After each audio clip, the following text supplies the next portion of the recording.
A gente fala assim, ah, é caridade, né? Mas tem muita coisa envolvida nesses desenhos. O nome dele é Chico Xavier, Doutor Bezerra e a Ponte da Esperança. Nessa animação espírita, eu fiz a palestra todinha da água fluidificada. Aí, comentando com o Jorge, o computador deu pau, sei lá o que aconteceu, eu fiquei sem. Aí, voltando a fazer a palestra, eu pensei, eu vou pôr o tema fé, posta à prova também. Eu não gosto de fazer sempre a mesma coisa, aí eu coloquei as duas reflexões. Porque assim, a gente vê que os desenhos são todos em cima da caridade, né? Os lindos casos de Chico. Que lição bonita, né? A gente se envolver na ajuda ao próximo, né? Tudo que nós trabalhamos sobre o fruto do espírito, né? Que nós temos que frutificar o amor, a amabilidade, a fidelidade, a alegria, a paz, mansidão. O domínio próprio, que é quando eu tenho autoconhecimento de saber, como o Eduardo estava falando agora há pouco, foi até lá ver o moço, né, no frio e ele já não estava. Então, um autoconhecimento de que o outro precisa, paciência e, acima de tudo, bondade, a gente vê no trabalho da caridade que o Chico está fazendo aí na ponte. Mas quando fala da água, né, Emmanuel tem uma frase que fala: a água é um dos corpos mais simples e receptivos da Terra. Por que a água fluidificada é tão importante para a gente? Porque o nosso corpo tem mais de 50%, né? 70% é a média de água no nosso corpo. Então, no livro Segue-me, de Chico Emmanuel, tem lá no capítulo 46 sobre a água fluida. E ele fala assim: ele relembra uma frase de Jesus: e qualquer que tiver dado, só que seja um copo de água fria, por ser meu discípulo, em verdade eu vos digo que, de modo algum, perderá o seu galardão, quer dizer, perderá a sua recompensa. Quando eu entrego um copo de água, que era o que a gente estava falando agora no início, sobre o irmão que mora na frente da academia, né? Falando sobre roupa, sobre doação. Então, olha lá, a água é um dos corpos mais simples e receptivos da Terra. Então, aí, doar um copo de água para um irmão, você não vai perder a sua recompensa, né? Junto a Jesus, moveu muito dessa historinha que a gente viu aí na frente, né? Eles não tinham a água, qualquer um ali com fé, com essa fé que a gente vai falar, bebia água, não ia dormir passando fome, não é verdade? Então, Emmanuel vai dizer que a água é um dos corpos mais simples e receptivos da Terra.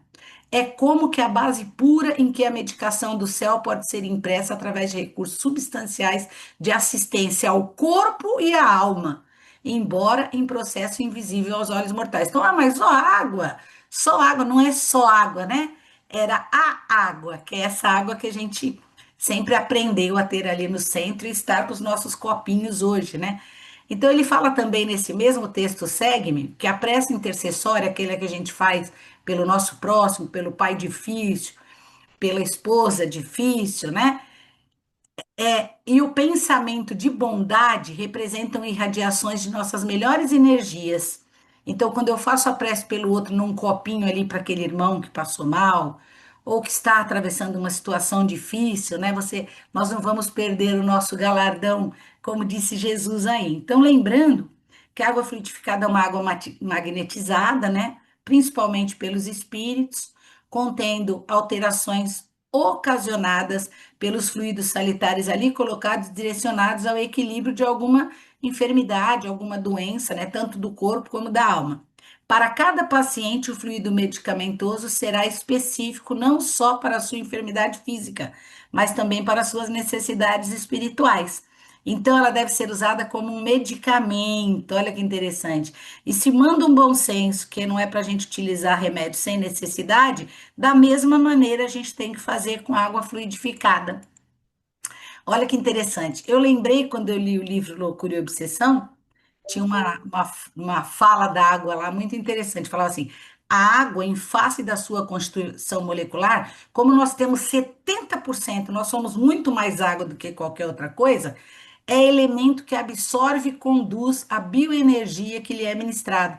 Então, quando eu coloco a minha mão ali em cima e faço uma prece antes de dar esse copo de água para aquele meu irmão que está nervoso, raivoso, toda aquela energia entra em contato com esse meu irmão, que nós somos todo água. Olha lá. Quando magnetizada e ingerida, produz efeitos orgânicos compatíveis com o fluido de que se faz portadora.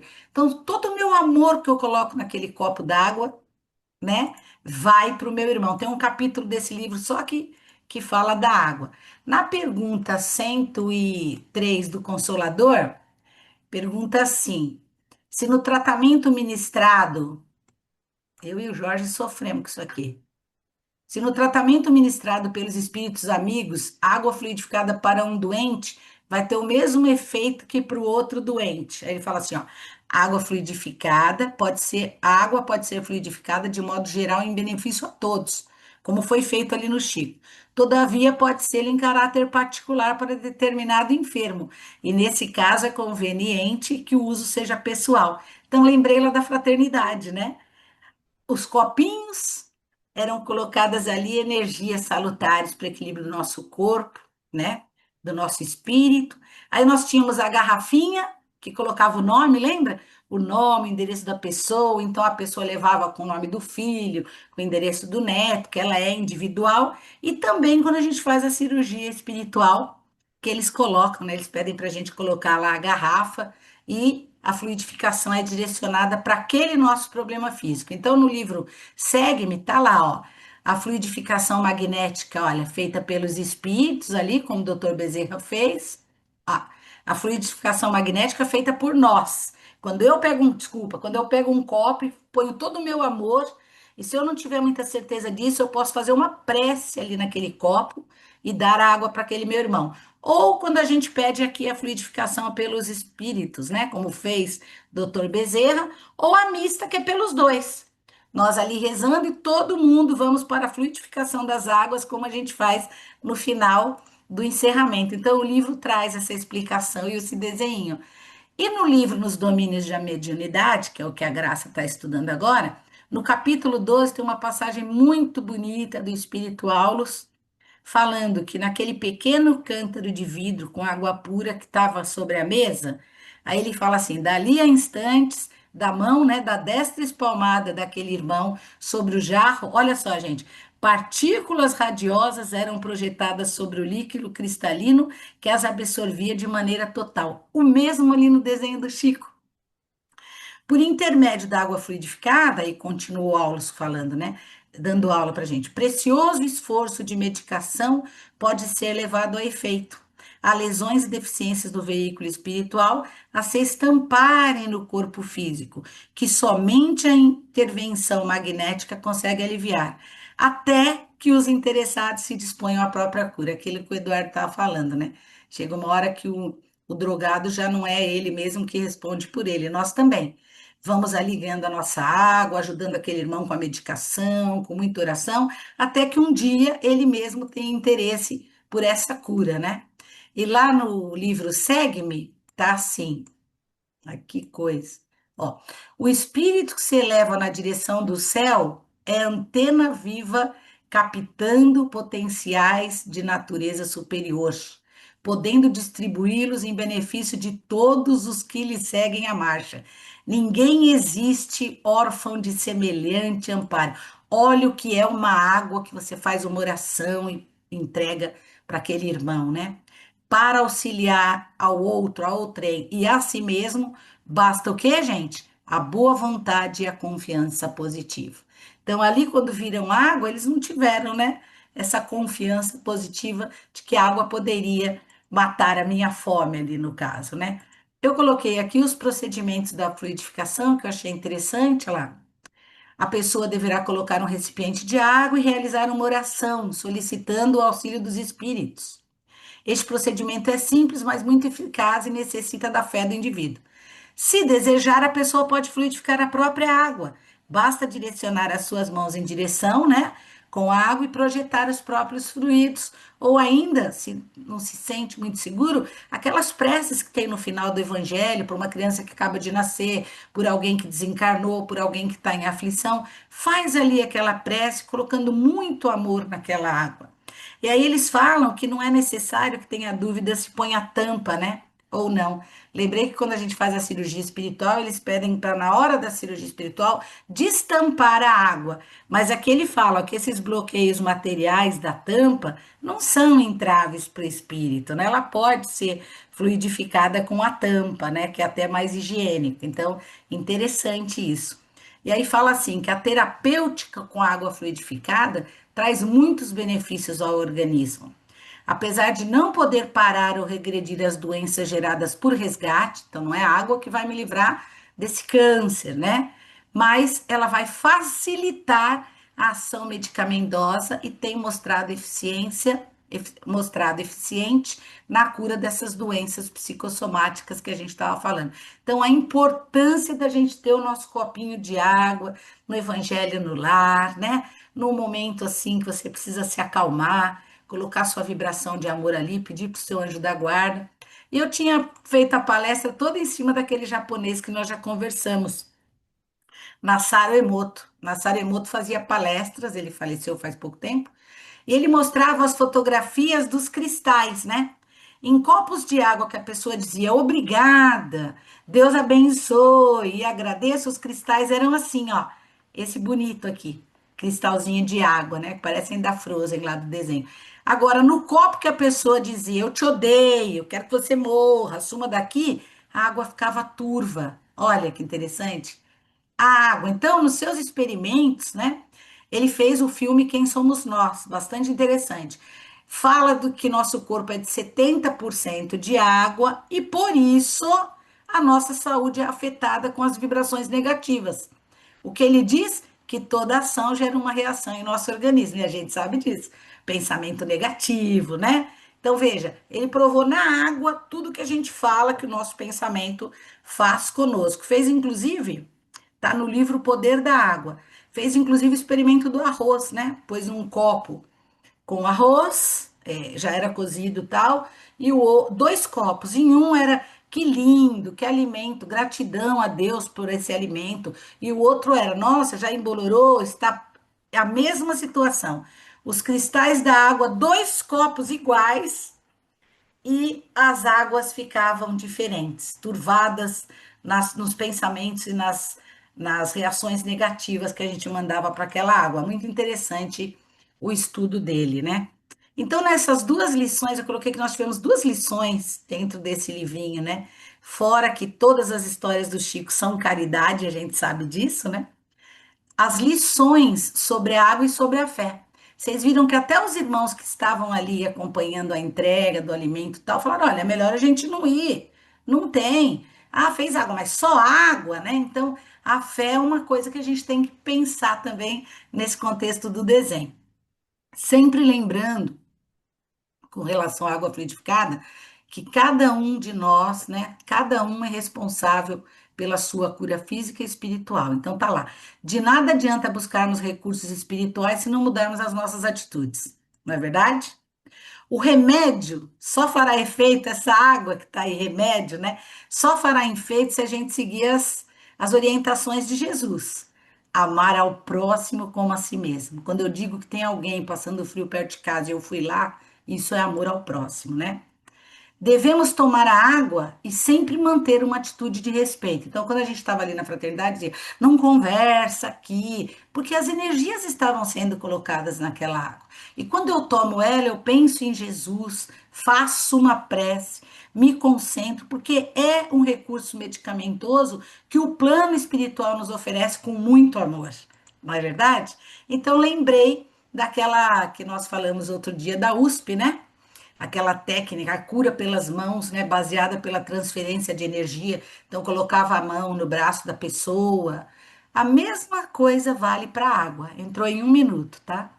A mesma coisa vale para a água. É uma técnica baseada na transferência de energia. Isso que o Nassuro fala, Lamassuro fala, energia, vibravam por um copo de água com muito amor e carinho, tratava ela muito bem. Era cristalina. E a outra? Não, a outra era escura, era turva, né? Lembrei, para a gente continuar, 1 minutinho vai cair, da história da mulher de Cananéia, que está lá em Mateus, né? Quando a gente fala de fé, essas histórias de Jesus são muito interessantes. O Chico ali estava ali como a mulher de Canané, né? Não, nós vamos de qualquer jeito e tem que dar certo. A mulher de Canané é aquela passagem que Jesus está indo, né, para falar com os fariseus, na verdade, e ela pertence aos gentios, né? E naquela época eles chamavam até os gentios de cachorros, vamos dizer assim, eles eram ignorados.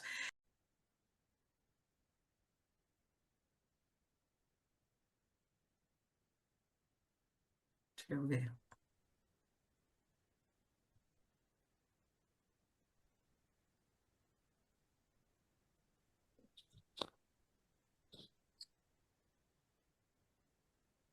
Todos, né, Jorge?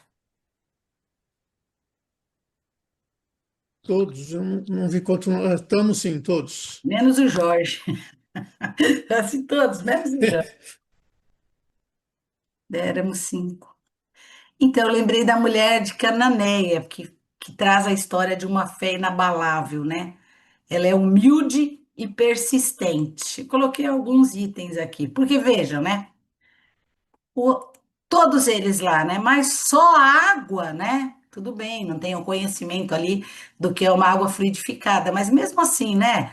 A pessoa vem, eu não tenho um alimento, mas eu trouxe essa água para você. Ah, muito obrigado, meu irmão. Falta um pouco de fé. Mas os animais estão com fome. Estes aqui tiveram coragem de falar, mas teve quem pensou, né? Quem não pensou? Não acredito que o Chico não trouxe nada dessa vez. Claro que teve, né? As pessoas são assim. Nós somos assim. A mulher chega para Jesus e diz: Senhor, filho de Davi.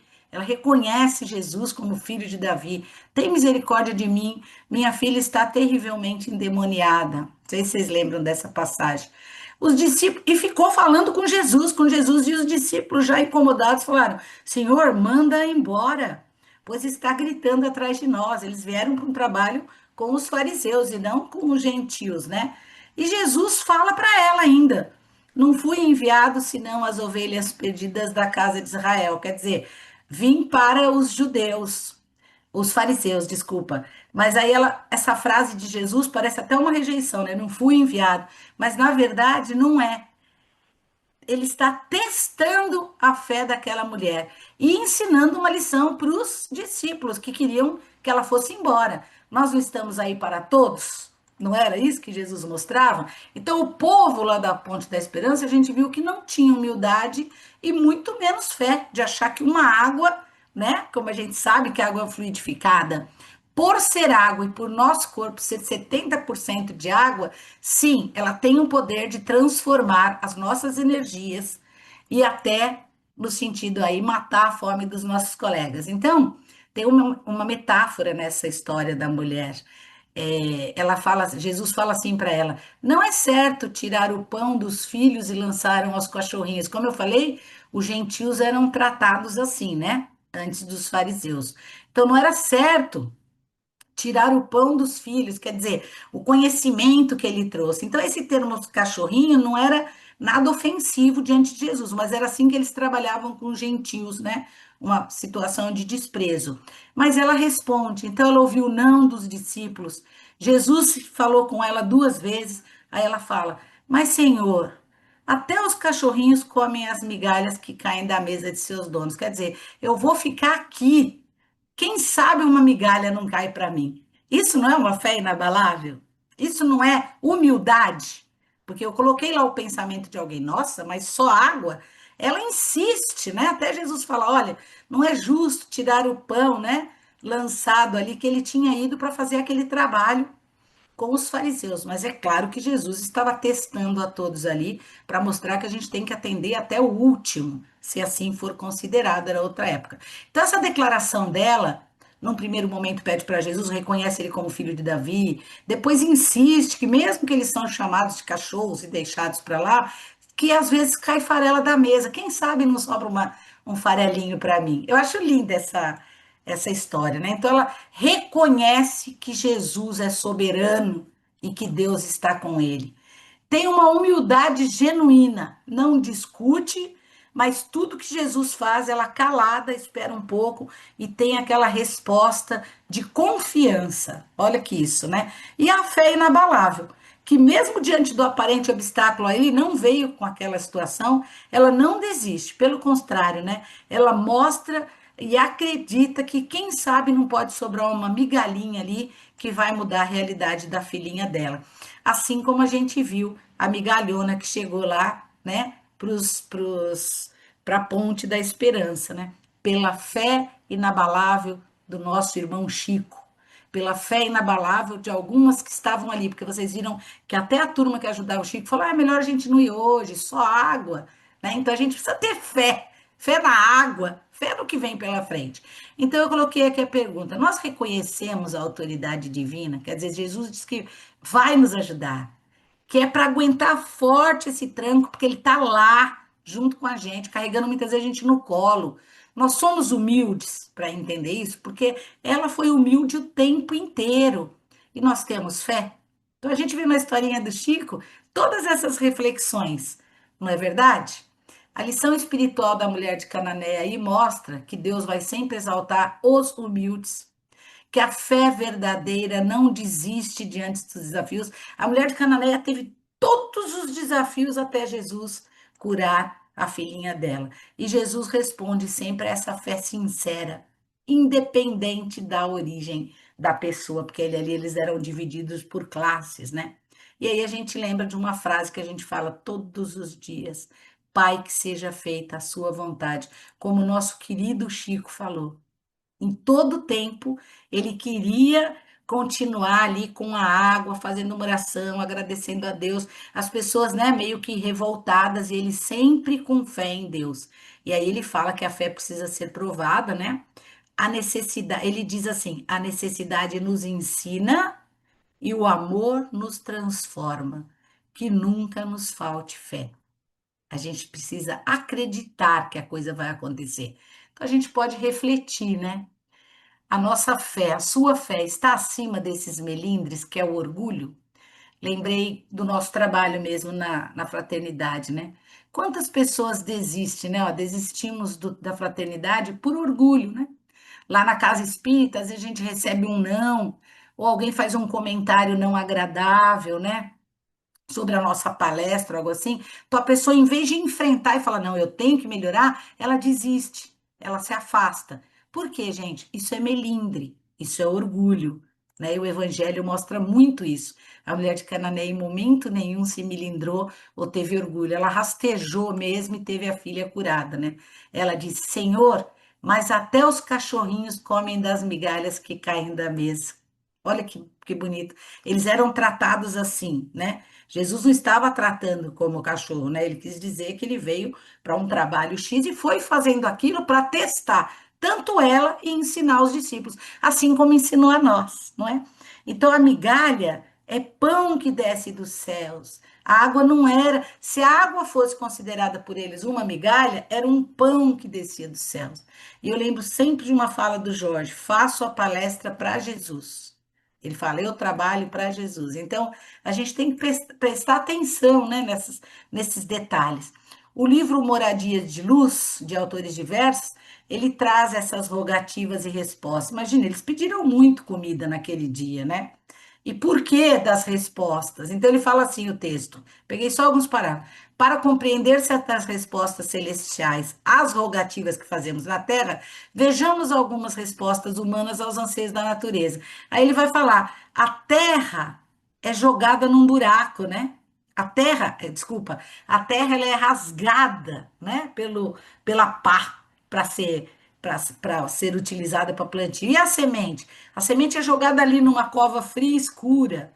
E a argila, né? A argila que sonha em ser um vaso nobre, ela fica ali na mão do oleiro e depois ela vai para onde? Para o forno ser queimada. E o minério? A mesma coisa, né? Vai para o calor ardente da forja. E o animal, né, que chegou ali para morar perto do homem, ele ganha uma coleira como o cachorro, ele ganha ali como o cavalo e o burro, né, o açoite, a cangalha, o laço, o ferrão, né, no pé lá, que coloca no pé do cavalo, coitadinho, aquela ferradura. Então veja, né, as respostas celestiais às rogativas terrestres. Então ele fala assim, ó, pelas respostas dos homens aos seres e às coisas simples dos reinos inferiores, o cavalinho, A condição em que ele estagia, podemos observar que as respostas dos anjos às nossas próprias súplicas nem sempre podem ser confortantes e lisonjeiras. Então, quer dizer, por que que a gente reclama que está sofrendo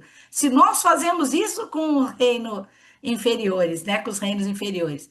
No sentido imediatista do mundo, de vez que, sem a dor e sem a renúncia, sem a disciplina e sem o sacrifício, ninguém se habilita à ascensão da sombra para a luz.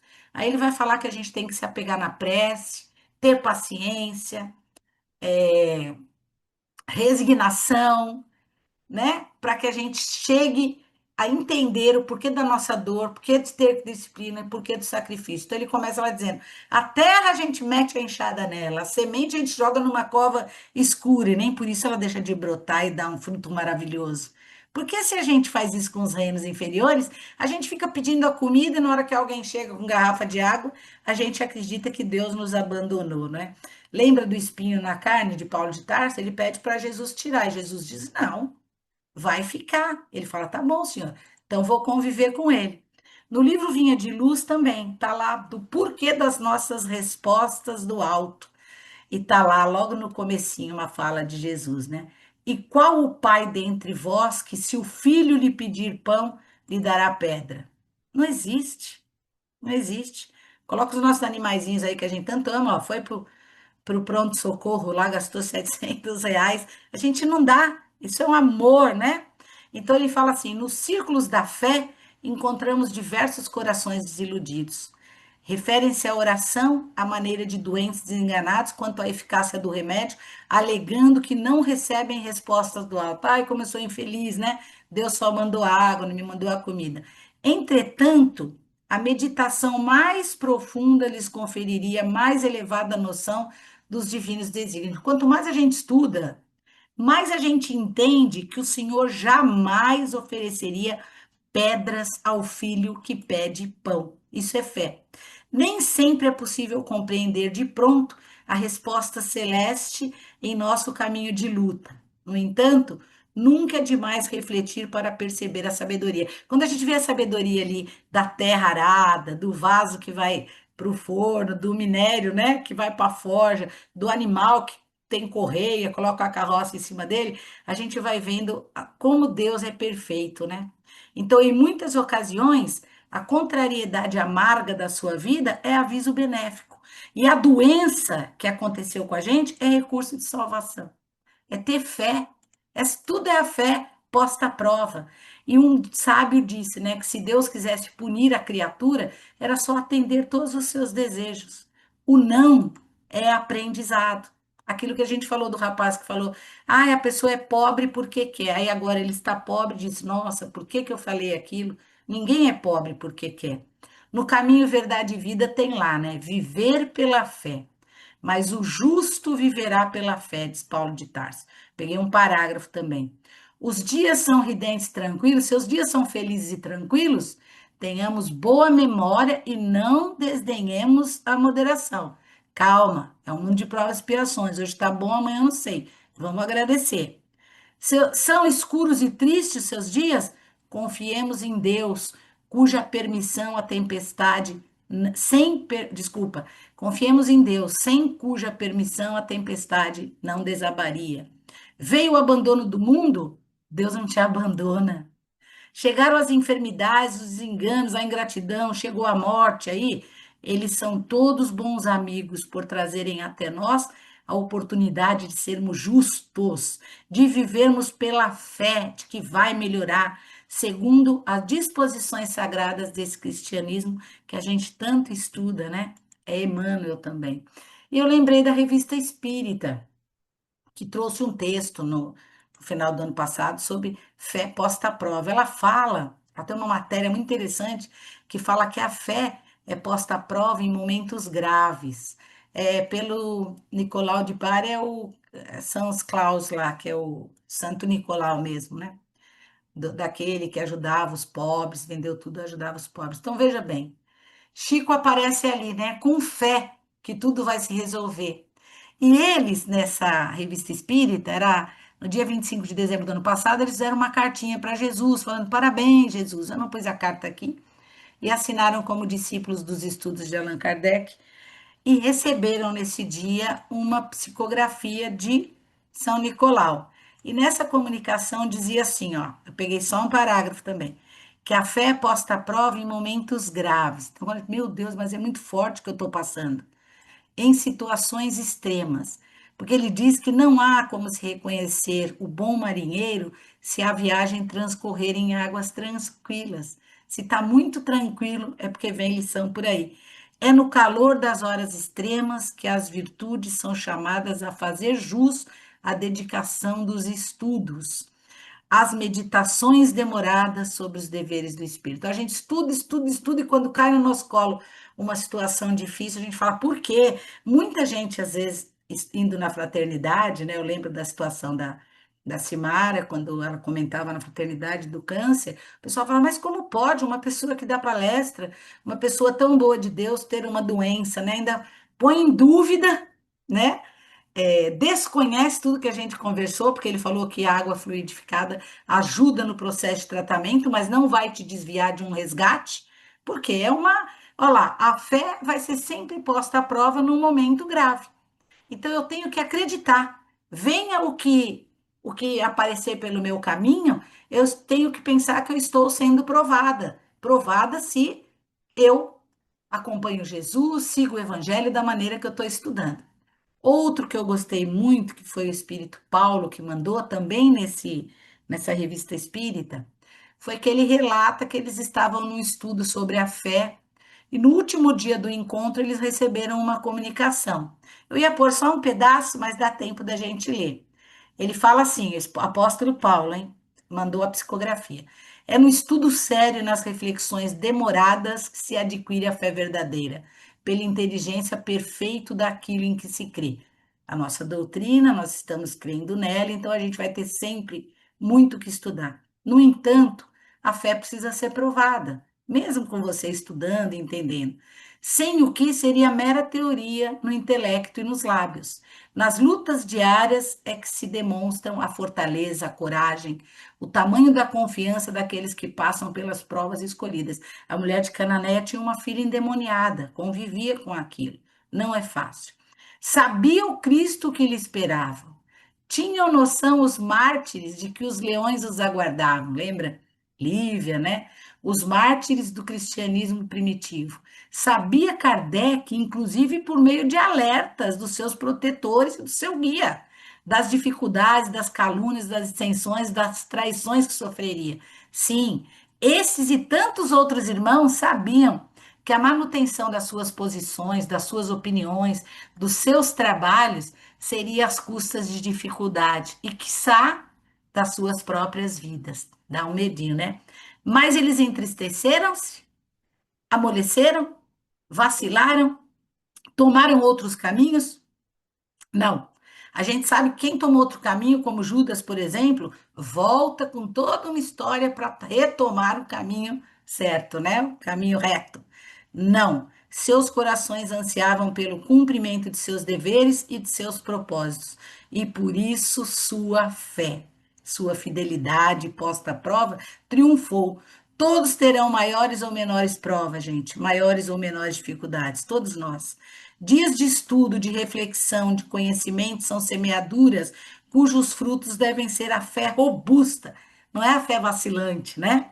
A coragem, a resignação, a vontade de caminhar, desfraldando a bandeira da caridade. Olha o Chico, olha o exemplo do Chico, sabendo que as lutas maiores, por enquanto, são aquelas que devem ser travadas no campo da batalha da própria intimidade. Eu não tive coragem de tirar parte do texto, finaliza aqui nessa parte. Daí, meus caros amigos, né?